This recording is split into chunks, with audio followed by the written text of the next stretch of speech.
하나님 아버지 감사합니다. 오늘도 복된 주일을 허락하시고 예배하게 하심을 감사드립니다.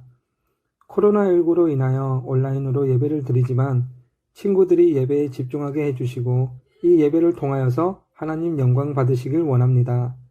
하나님, 지금은 많은 사람들이 코로나로 인하여 고통받고 있습니다. 그 사람들을 위로하여 주시고 생계가 무너지는 일이 없도록 지켜주세요. 그리고 하루빨리 코로나를 치료할 수 있는 치료제가 만들어져서 자유롭게 생활할 수 있게 해주세요. 말씀 전하실 전도사님께 하나님의 능력을 허락해 주셔서 그 입술을 통하여 말씀이 전해질 때 우리 친구들이 쉽게 이해하고 알아가는 시간 되게 해주세요. 친구들을 한 주간 또 지켜주시고 생활 중에 작은 것이라도 하나님의 은혜를 경험할 수 있게 해주세요.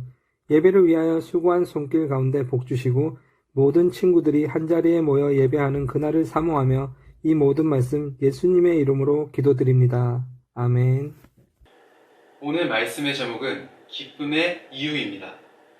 우리 함께 오늘의 본문 말씀 빌립보서 1장 3절에서 6절, 1장 12절에서 14절까지 말씀을 함께 봉독하도록 하겠습니다.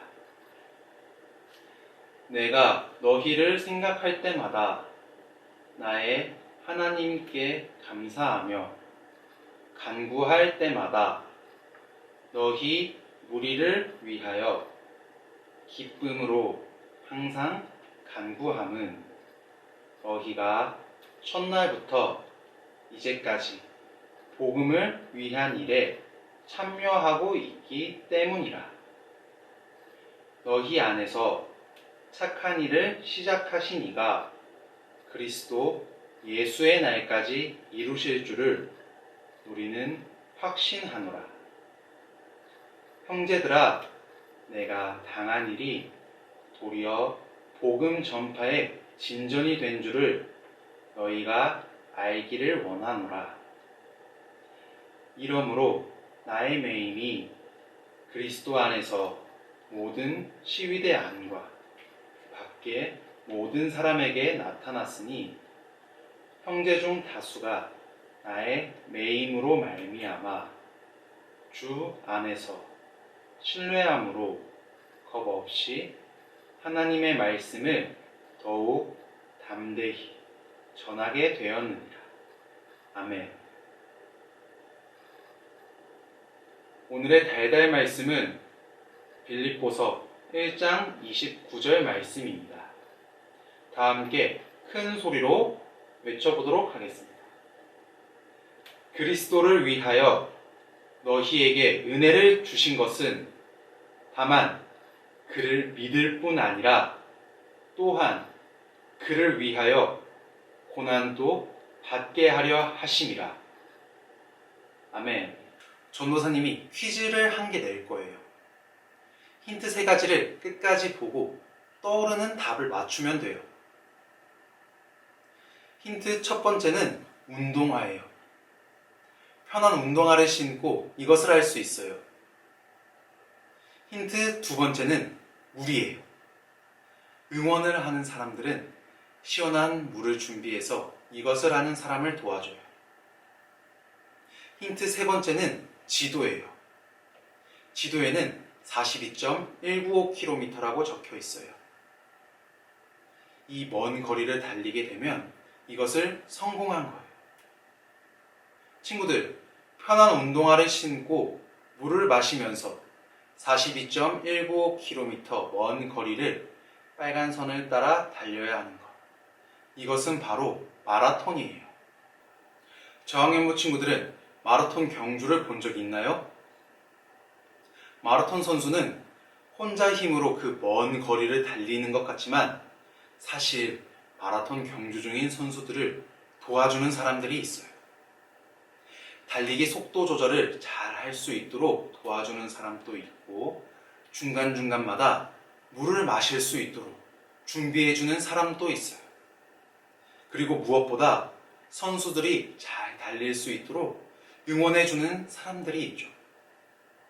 비록 먼 거리를 달리는 게 쉽지는 않지만 자신을 도와주고 응원해주는 사람들 덕분에 마라톤 경주 선수들은 좀 더 힘을 낼 수 있어요. 오늘 말씀에는 자신을 도와주고 응원하는 사람들이 있어 기뻐하는 사람이 나와요.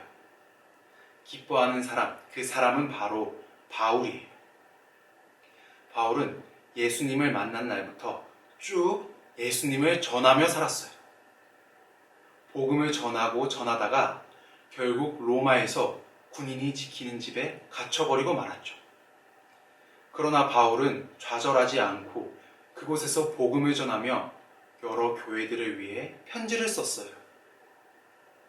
오늘 우리가 읽은 빌립보서라는 말씀도 바울이 로마에 갇혀 살 때에 빌립보 교회에 보낸 편지랍니다. 빌립보 교회는 유럽에 세워진 첫 번째 교회예요. 바울은 두 번째 전도 여행을 하며 교회를 세웠어요. 이곳에는 예수님과 복음을 아는 사람이 거의 없었어요. 그러나 복음을 받아들이고 예수님을 믿게 된 후로는 그 어느 지역보다 복음을 위해 힘썼어요. 빌립보 교회는 예루살렘 교회가 흉년이 들었을 때 연보를 모아서 어려운 교회를 기쁜 마음으로 도우기도 했고, 전도 여행을 하는 바울에게 쓸 것들을 모아 보내기도 했어요. 심지어는 로마에 갇히게 되자 믿을 만한 일꾼 에바브로디도를 로마로 보내어 바울을 돌보게 했어요.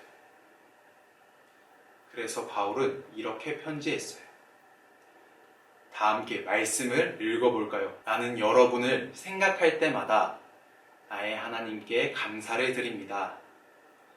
나는 기도할 때마다 항상 여러분 모두를 마음에 두고 기쁨으로 간구합니다. 라고 편지를 보내어 빌립보 교회 성도들에게 감사한 마음을 표현했어요. 바울은 빌립보 교회를 생각하면서 늘 마음이 기뻤지만 한편으로는 이곳에 갇힌 자신을 걱정하는 빌립보 교회 성도들이 걱정이 되었어요. 그래서 자신이 갇혀 있지만 오히려 갇히게 된 일도 복음을 전파하는 데 도움이 되고 있다고 전했어요. 그런데 이 말은 그냥 하는 말이 아니었어요. 놀랍게도 바울이 로마에 있는 동안 수많은 사람들이 복음을 듣고 예수님을 믿게 되었어요. 심지어는 로마 황제가 살고 있는 집의 사람들에게까지도 복음이 전해졌어요. 이처럼 바울은 어떤 상황에서도 복음 전하는 것을 멈추지 않았어요. 오히려 복음을 위해 고난을 받는 것을 기쁘게 여겼답니다. 바울은 자신에게 있어서 가장 중요한 것이 복음을 전하는 일이라고 했어요. 바울은 예수님을 아는 지식이 세상에서 가장 소중하고 귀한 것이라고 생각했어요. 바울의 편지를 받은 빌립보 교회 성도들은 어떤 생각을 했을까요? 고난 속에서 언제나 용기 있고 힘있게 복음을 전하는 바울을 보며 안심을 하기도 하고 용기를 얻었을 거예요. 바울은 복음을 위해서라면 고난도 기쁘게 여기는 분이구나.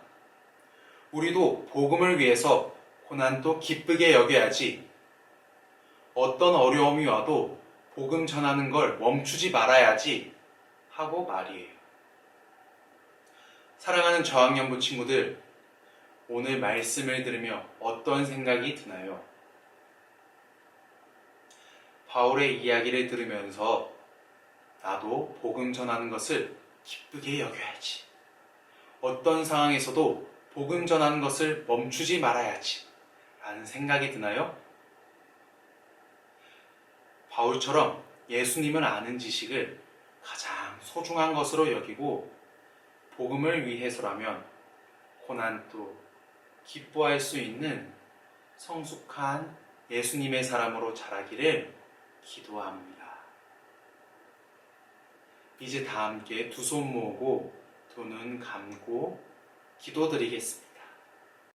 선하신 하나님, 예수님을 알아가고 예수님을 전하는 것을 가장 귀한 일로 여기며 살아가는 저희가 되게 해주세요. 우리에게 예수님을 아는 지혜와 예수님을 전하는 용기를 주세요. 감사합니다. 예수님의 이름으로 기도드립니다. 아멘.